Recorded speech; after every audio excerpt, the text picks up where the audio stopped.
All right, folks, we've got Wild Card Part 1. Once again, I'm motioning to the TV, which you cannot see. This is really good. This is not good because the plot is airtight. You can think of things and ways very easily where this falls apart. But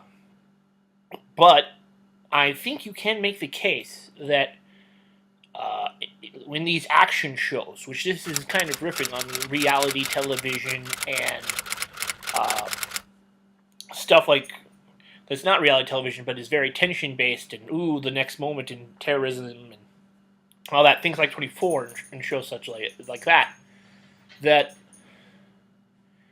that those holes are parts of the genre, things that I mean, I know there's holes in superhero fiction too, but a lot of the time in these action and even reality television, you have to leave logic at the door.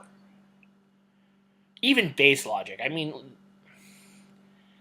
and accept the world that's being presented to you. And I know you have to do that with all fiction, with all creation, but I feel that it is extremely prevalent in reality television to believe it is reality, to break out the air quotes. And action movies are notoriously known for having huge gaping plot holes. But, why couldn't they do this? Why couldn't they do that? They just keep trucking past and hope you don't notice by being visually dynamic or visually interesting. So it's not plot-wise what makes this episode great.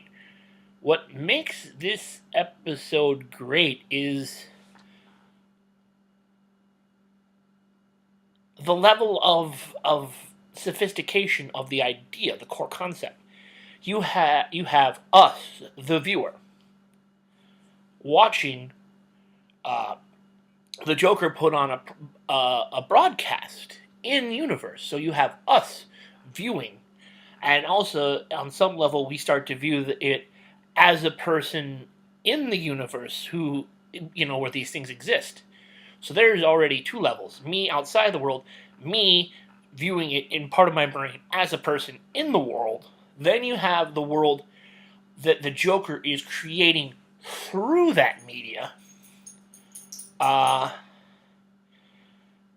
then you have the superheroes world and their perspective, which is not what any of those stages are. Just even the in-character, the part of my brain that's in the universe is, I'm not Batman, I'm not Superman, I'm still John, the guy who sits on his butt and talks into a camera about superheroes. And then, and like I said, it's got all these riffs with what reality television, how we create this world, and action shows, and world building and structure. It's so layered and smart on that level. You could sit there, and they throw an extra layer. They threw an extra because the Royal Flush Gang is voiced by the people who do, and I believe slightly modeled after, the people who do the Teen Titans and now Teen Titans Go, the voice actors from that show. So then you have another layer, because here, the Teen Titans universe isn't the same as the Justice League universe, even though they're related in DC, so you've got even more layers, you've got more. This thing is, and if you want to even look past the layers, it's just interesting beat after interesting beat. There's nothing boring in this episode. And it's not even necessarily the tension that is being created, although it's hard to view a countdown and, they're supposed to have imminent danger at the end. We see a countdown, we get an anticipation takes hold. What's at the end? When it gets to 0, what happens? We're all programmed through our understanding of clocks and countdowns and devices like that to be expectant that when certain numbers, like when a countdown hits 0, something happens. That's why countdowns exist. When we reach 60 minutes, it's an hour. And television, we expect usually a new program to start. At least every 30 to 60 minutes, there should be a new program. We have this built-in psychological thing. And it's even toyed with in the episode where when the Joker brings up the counter, it's not it's not at 30 minutes or whatever because they're already in episode. It's down, I believe, to the exact time of where it is and the time they have left in the actual episode, which is genius. And they just say, what do you expect, a round number? Even where you could think of like, well, yes, a television show has commercial breaks. You're not getting 30 minutes of content. You're getting about 20 minutes of content with at least 10 minutes of commercial usually. Just so many layers, so many things to talk about. The whole thing with Batman getting beat up while trying to take Flash through how to disarm the bomb is hilarious, ingenious, well choreographed. Kevin Conroy has to do that, a portion of that, because it's just Flash listening on the radio. Kevin Conroy really has to sell that. There's no animation to back him up in that moment. It's just Flash listening, and he sells every blow, every thud. You go, wow, he's really getting his beaten around here. And the interaction is still in character, still quippy, still snappy. There's the tension, yet still the humor. It's so intelligent. And here's one last little bit. I mean, like I said, to talk about the episode itself is kind of doesn't work. You need to talk about it almost in an abstract to really talk about what it's doing. If you start sitting there getting hashed in plot, you somehow miss a lot.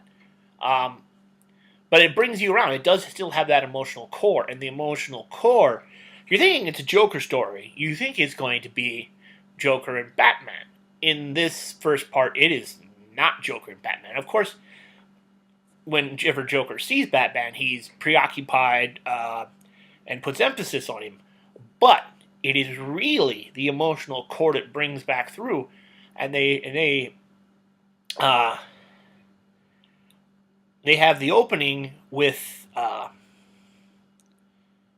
Green Lantern and Hawkgirl talking. They're kind of at each other's. They're at odds, and you think they're almost going to talk about their budding relationship, which is a product of the show.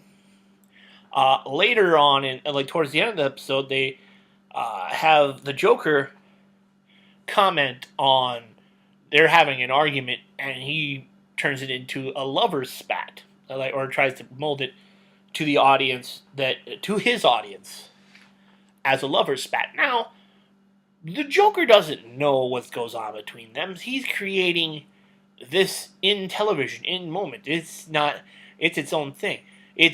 We know it's actually based on this reality that they've created in this animated universe. And here is, because it doesn't exist in the comics. And then you have the Joker in this universe creating that story in the universe that he's putting out to the audience. Both to his audience in universe and outside us, the actual viewer. And then you have that. So you go, okay, yeah, they're going to do this.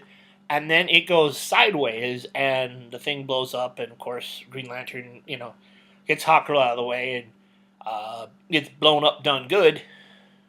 He ain't dead, of course, but he's just in a towering inferno. uh, that it has that emotional punch. That's something where you can get lost in the layers and the tension and all that thing. I mean, it's that. In a way, it is an action cliffhanger, to a T. But we followed these characters. We followed this moment. It's created. It's created in world. In the world, there's already that affection and relationship. The Joker has created that idea on the screen to the audience, both in a way you could say the writer commenting to me viewing it, and to the person who would be watching that through the eyes of the Joker. And it hits home. You hear when she the last thing you hear is her screaming John at the top of her lungs, and it's like a shriek of sheer panic and desperation. So there's that emotional hit home, but it is very within that 24 action movie, thing. So we're going to see where this goes. Like I said, you can get lost in this episode. You can get absolutely lost talking about the levels. So this is like Grant Morrison level stuff with minus all the crazy, which makes it an improvement. I love Grant Morrison, but I think when you let him run too long, he goes to crazy town. He's great at layers, but he just goes to crazy. But you didn't come here to listen to me talk about Grant Morrison's problems. You hopefully came to hear about the episode, and since I have done that, we're going to sign off, and I'll see you in part 2.